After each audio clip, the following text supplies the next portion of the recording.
Introduce our featured guest, someone who truly understands the power of networks in action.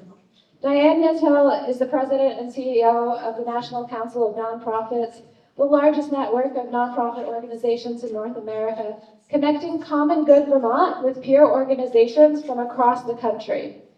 Since stepping into this role in January of 2025, we all know what that was, Diane has emerged as a leading national advocate and a thought leader to the nonprofit sector. Under her leadership, the Council has taken bold action, filing 4 landmark lawsuits to protect nonprofit funding and programs, securing significant public policy wins, launching a national campaign to elevate the visibility and value of nonprofit work, and growing both its team and national network. Diane brings nearly 30 years of experience working for and with and in support of nonprofits. Prior to joining the Council, she served as president and CEO of the National Low Income Housing Coalition for 9 years, where she led multiple national campaigns to historic success. I am also pleased to introduce Susan Evans McClure, a member of the Common Good Vermont Advisory Committee and the executive director of the Vermont Arts Council. Susan is a fellow network leader who will be facilitating today's Fireside chat. Susan, Diane, thank you so much for being here, and I'll turn it over to you.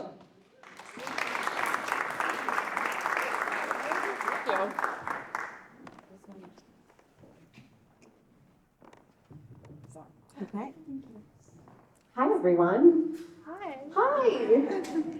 Thank you all so much for being here, and thank you to Common Good for inviting me to do this. I'm really excited. I feel like there's a specific kind of nonprofit leader, many of you in this room, who will know about the fangirling I did when Emma said, you know, Diane Yentel's coming to our member convening. So I'm really honored to be here in conversation with you, Diane. Thank you. And you heard a great introduction from Emma, so I think we'll just dive into it. We have so much I feel like we can learn from you here in Vermont. I'll just start by asking, you know, when we say nonprofit sector, we're casting a really big net. The people in this room work in everything from social services to the arts to community development, and I could list that. If I listed that, we would just sit here listing that. So why do you think it's important for nonprofits to think collectively and act collectively? Oh, great question. Okay, hello. It's so good to be here. I'm delighted to be here with you all and to congratulate Common Good Vermont for a 1.5 years of membership. So I think the tagline of today's event, that we are stronger together, is true. And I think we see it in this room, and there are different issues that might drive us, different missions that are the focus of our organizations, but we're all here because we care so deeply about the communities that we serve and about the good that nonprofits can do.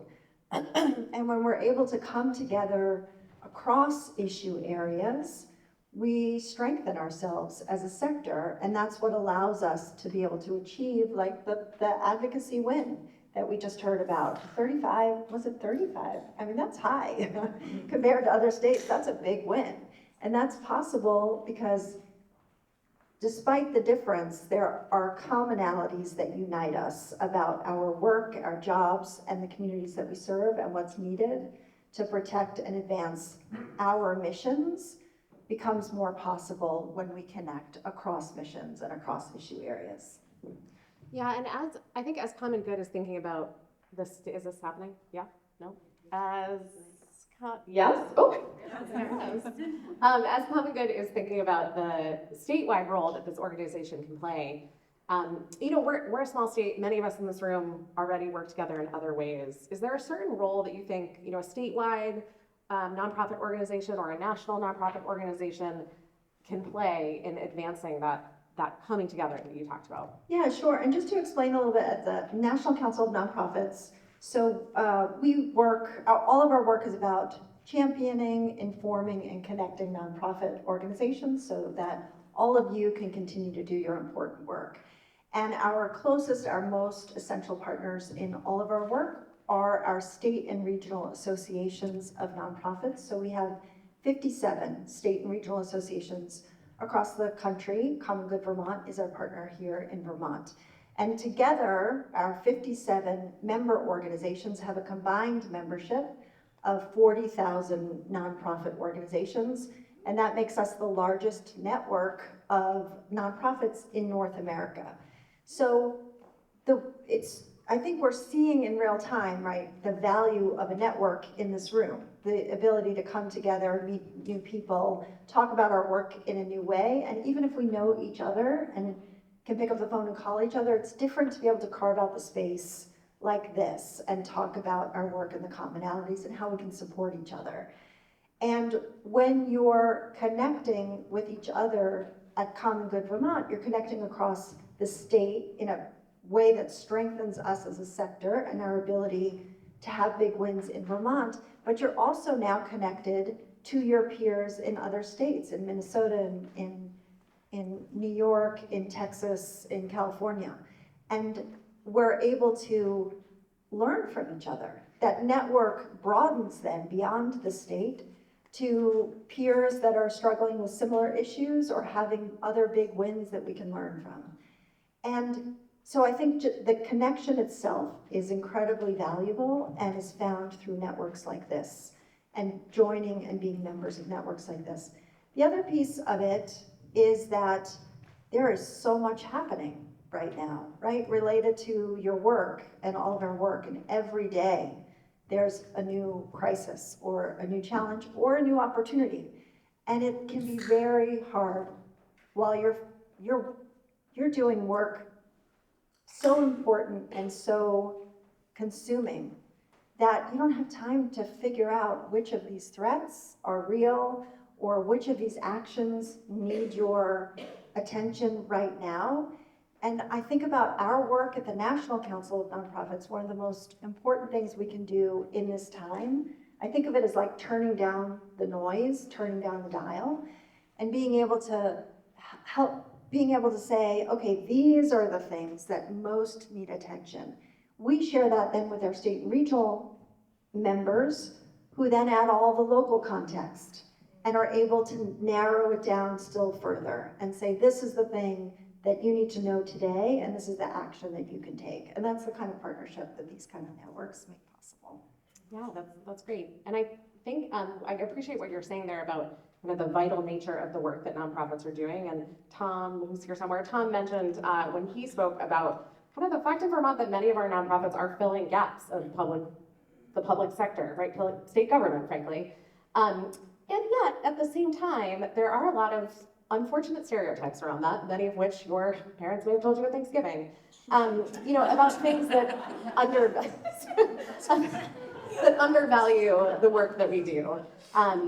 Things like, if you had skills, you'd work for a real company, or, why are you sacrificing, if you really loved this mission, you would be happy with the salary you're getting. Those kind of things that really undervalue.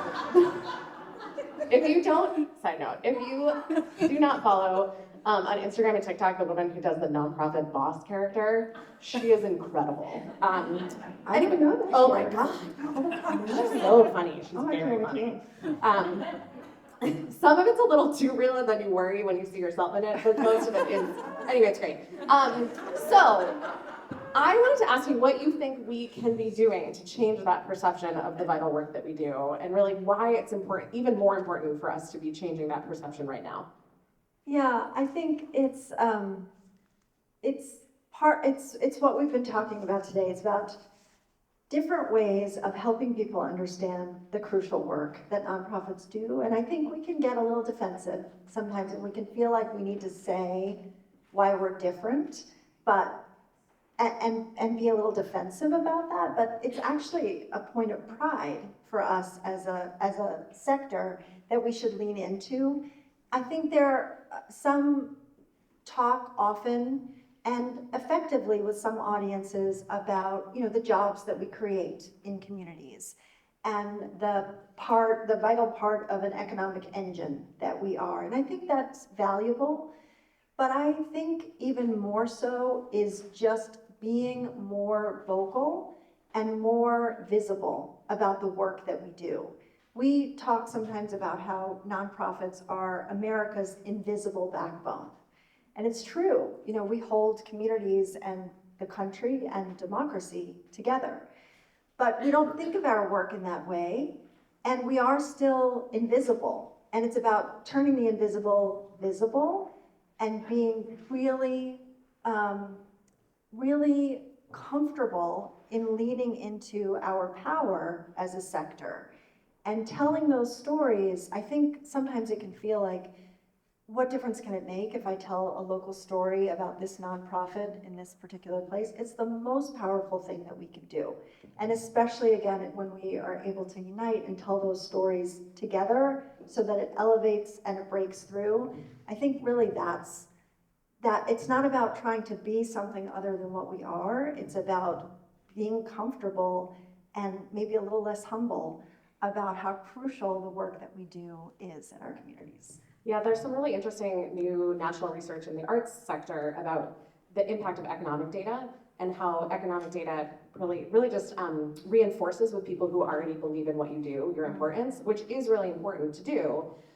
But we've been thinking, at least in the arts sector, about how important it is to talk about the hearts and minds piece and really be much more vocal about the civic nature of our work, all of us, because as that crumbles, then we are the ones who are holding it together, and it's important to not be shy to say that. Yeah. Speaking of some harder things to talk about, I'm not really breaking news to say the past year and a half, and right when you started, you really jumped into the deep end of this current moment. And it's felt a little ground shaking for our sector, a little ground shaking. It's been very ground shaking for our sector. It's uncertainty, it's illegal actions from the federal government. It's also just the growing needs of society, right? The challenges that we're facing as a society and those pressures.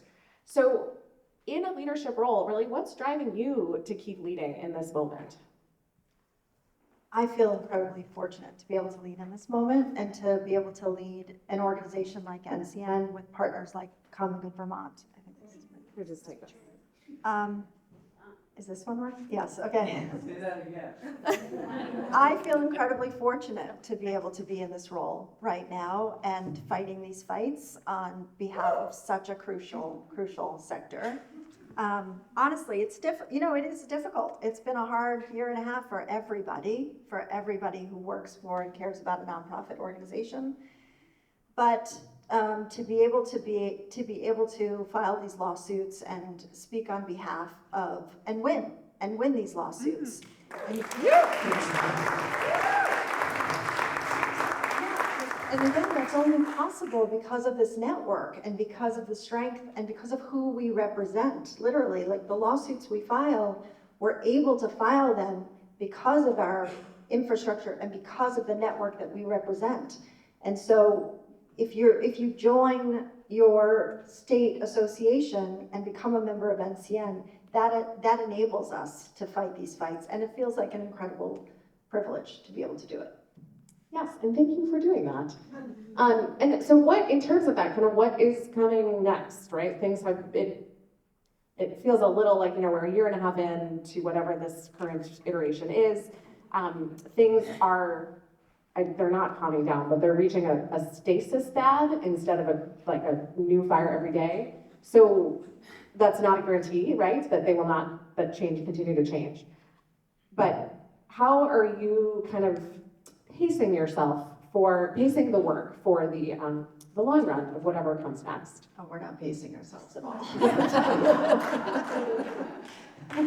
We probably should a little bit more, but there is a lot to do right now, and so we're stepping into all the spaces.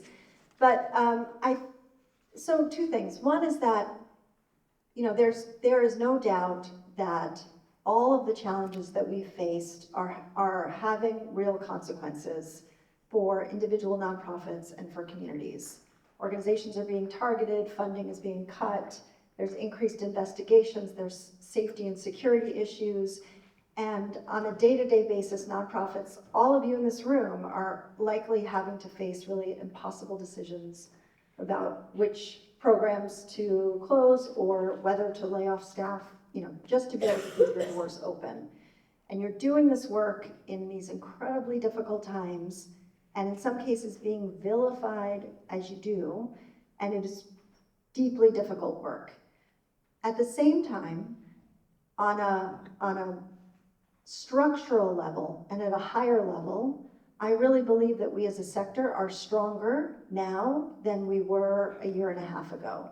And we're stronger because of the fights that we're fighting and the new ways that we are connecting, the new unity, the new collaborations, the new muscles, the new tools that we're using, like litigation or other ways that the nonprofit sector hasn't typically used before. That is strengthening us for things to get worse before they'll get better, because they will. And strengthening us for when this moment passes, because that also will come.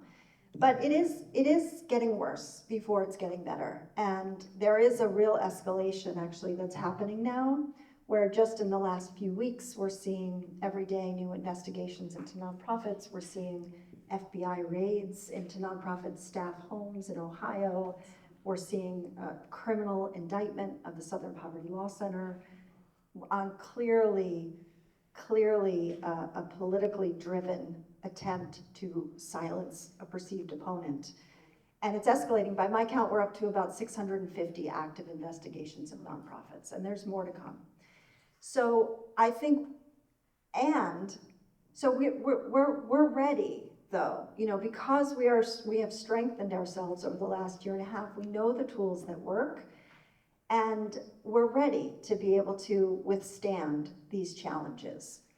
And we can't allow ourselves to be stuck in crisis and in challenge, because that's part of the purpose too, right? That's part of the purpose of the fear. The chilling effect is the goal. The chaos and the confusion and the exhaustion is a goal. And we have to withstand that. So we can't allow that. So we are also starting to plan for and carve out the space for us to be proactive and to create for ourselves the vision of what we want the sector and our communities to look like moving forward, and how we can do that together. Because at the end of the day, that the sector has changed, right? We are changed permanently from all of the challenges, from all of our new ways of acting, and we're not going back, right? We're not going back to where we were before all of the challenges from the last year. We're not going back to where we were before all of the challenges and the changes from the pandemic, right? And we're not going back to any past time. So and also, why would we want to? Because we've never had the fully resourced, resilient, powerful, connected sector that our country and our communities need. So we have a choice now to either sort of allow the sector to be changed through like a death by 1,000 cuts, or to realize our collective power, to keep building it together, and to build a future that we want for our sector and our communities. So we can do all of it at once, and we will. Yeah. We've said that phrase now twice about leaning into our power, and I've been thinking a lot since about this concept that really no one would be trying to crush this sector if we weren't incredibly important. Yes. And that people they ignore you if you're not important, but they come after you if you really can actually change our country, and that's what our sector does. Yeah. So what is giving you hope? Can you share a hopeful story of something you've seen? We talked a lot about how the sector's coming together. There have been some big legal wins now that we're all kind of armchair legal experts, which is kind of fun. But can you talk about a specific thing that just made you come home one day and say, hot darn, we're in it, we're doing it? There's so many stories. I'm an optimistic person by nature, so whatever the scenario, I tend to focus in on the positive, zoom in and expand. So, and I think that's true in some way of all of us, and that's why we do the work that we do. I have so many stories. I mean, I actually feel very hopeful in this moment. I feel confident in what we can achieve together, because I see the power every day of the kind of interactions we're having here and the connectedness that creates and the ripple effects that has. And I hear stories from, one story that continues to stand out to me, that I come back to often when I think about the importance of courage in this moment, and I think about the importance bold action in this moment. And after we filed that first lawsuit, we heard from just thousands of people around the country. And I heard from one woman that's the story stands out the most, where she runs a rape crisis center in a rural community in a deep red state. She's a staff of 2, and they would have had to close their doors if that federal funding cut had gone through. And after we filed that lawsuit, she reached out to say that she felt like somebody was fighting for her, and it made her feel less alone. And it made her feel like she could keep doing what she needed to do because she was part of something bigger. And I reflect back on that so often because I am reminded, and I think we all can be, that you don't know who needs to see your bold leadership or see your courageous action right now, but I guarantee you somebody does. And that your speaking out or your continuing to show up and do your good work is going to give somebody else the hope and courage to do theirs. So those kind of stories inspire me. And the connectedness that we see here in this room, I see across the sector. And I see it at local levels and at the state level and at the national level in ways that, I think nonprofits, in some ways, by design, we compete with each other, right? Ultimately, we're competing for funding. And so we're competing for visibility, we're competing for influence, and that can weaken us. And we also sometimes don't work together as much as we could just because we're so busy. Our missions are so important and we're so focused on them. But the silver lining of this moment, too, that inspires me is that the threats are so severe that I think it's causing many of us to sort of look up and say, I'm not sure I'm going to survive this, or my organization is going to survive this on our own. So who can I reach out to? Who can I connect with in a new way? Who can I link arms with so that we can? And that's happening across the country, and it's strengthening our sector for all of the challenges, but all of the good that we can do together still to come. Yeah, thanks for continuing to focus on the future. And I think a question I have is a future question. There's a lot of response to crisis and immediate issues, but in your role, if you could just kind of look into our 20-ish years in the future, a magical future where things are just going great for nonprofits and we're really nailing it and everything is amazing, what does that look like? I think it's a future where nonprofits are fully resourced, trusted, connected, resilient, to be able to fully meet needs in communities and to be able to support thriving communities. I'm one who, as some people talk about how as nonprofits we need to work ourselves out of a job. I don't believe that. I think nonprofits, even when we achieve all of the good and the change and the social justice that we need in this world, that nonprofits have a crucial role to play still in communities. So it's about that connectedness. And we are actually at NCN and with Common Good Vermont and our partners across the country getting ready to roll out an initiative that we're calling Transformation 2035. And it's about enabling and empowering conversations and hundreds of conversations in communities across the country to not only think big about what the future could look like, but also build the public understanding, the political will, the political power that we need to be able to achieve it. And so I am also really curious.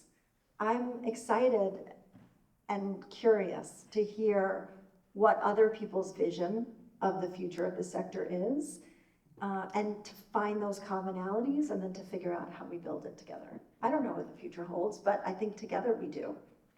And I think a lot of the people in this room have some great ideas about that too, and are really leading our state in a direction where we can solve the challenges that we have here and be a model for the nation and how to fix a lot of the experiences we're going through. Yes. So I love a few things you said that just really are going to stick with me is this idea of thinking big and staying connected and leading into our power. And one of the best ways to do that is to eat more cheese together. This is so good. It's so good, right? Yeah, it helps in Vermont. So I want to say a huge thank you on behalf of the whole state and our whole sector for coming here and for the work that you're leading. Really, it's been inspiring to me personally, and I think inspiring to a lot of people in our state to know that there is someone at the national level fighting for us and thinking about how to make the work we do possible in a really challenging time. It means a lot, and we really appreciate it. So thank you. Thank you. Thank you.